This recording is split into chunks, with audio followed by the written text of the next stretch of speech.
Congress DMK தான் ஒன்று. ரெண்டாவது, காங்கிரஸ் பண்ண தப்பு கச்சத்தீவை இந்திரா காந்தி தார்வா இருக்கும்போது கருணாநிதி அப்ஜெக்ஷன் தெரிவிக்கல, அது ஒரு பிரச்சனை. காவிரியில் மேகதாதுல அணை கட்டுறதுக்கு கருணாநிதி தான் காரணம், அவர் அப்ஜெக்ஷன் தெரியாத விட்டது ரெண்டாவது தப்பு. என்ன மூணாவது தப்பு, நீட்டு கொண்டாந்தது காங்கிரஸ் கவர்மெண்ட்டு, ஆதரித்தது திமுக கவர்மெண்ட்டு, அது அவங்க தப்பு. நாலாவது பிரச்சனை, காலை உணவு திட்டம். அதை யார் கேட்டாங்க? அவங்க அப்பா அம்மா புள்ள பெற்றுங்கிறவங்க படிக்க வைக்கிறாங்க, சாப்பாடு போடுறாங்க.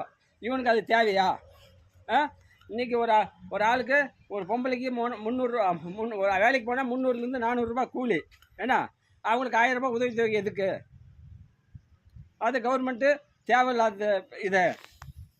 அஞ்சாவது பிரச்சனை, பஸ்ஸுக்கு பிரி கொடுத்தது தப்பு. ரெண்டாவது, இலவசமாக கொடுக்க வேண்டிய பொருள் ஒன்று தான். ஒன்று எஜுகேஷனு, இன்னொன்று மருத்துவம். இதை ரெண்டு கொடுத்தா நாடு முன்னேறும்.